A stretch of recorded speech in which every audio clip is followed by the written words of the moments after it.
Now to the movie trailer that sent Star Wars fans into a frenzy.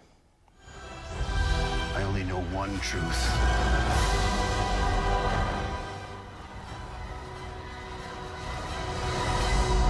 It's time for the Jedi to end. This clip, released on the internet, is the first look at the latest Star Wars film, The Last Jedi. It follows on from The Force Awakens and will feature the late Carrie Fisher. The trailer was unveiled at a Star Wars celebration in Florida, and thousands rushed to watch it online in just the first few minutes.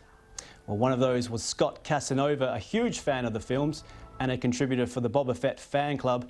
He joins us now from New York. Scott, very good of you to join us with Boba Fett there over your shoulder. Now, these trailers are becoming almost as talked about as the films themselves. You've watched it more than once, I'm sure. What's your first impression?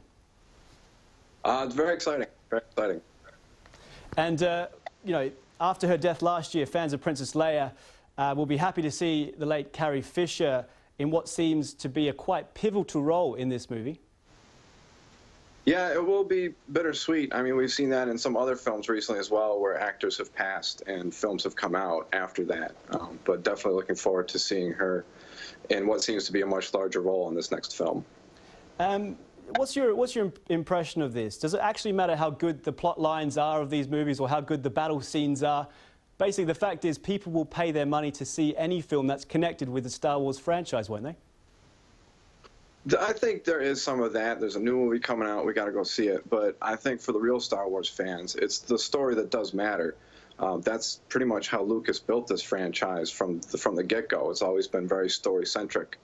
The Empire Strikes Back is often cited as the best film in the series, and that one is almost all story. There's very little action in that film. It does seem that this is a rejuvenation of the franchise. I mean, after the period where the prequels came out, there was a lot of criticism of those movies as being, very Disney-esque. Ironically, Disney now owns the franchise, and these movies have become a lot darker, a lot more cinematic. Does that help the franchise, do you think? I think anytime you've got Disney money involved, it's going to help. And Disney has shown that they're willing to take chances. If you look at Rogue One, everyone died at the end. I hope that's not a spoiler for anybody. But to have a film end in such manner is very not Disney. And I think in that case, it was definitely the right decision in the writing. Scott, very good of you to talk to us. Scott Casanova, huge Star Wars fan there, live in New York, as you can tell. Very excited about the new film, The Last Jedi.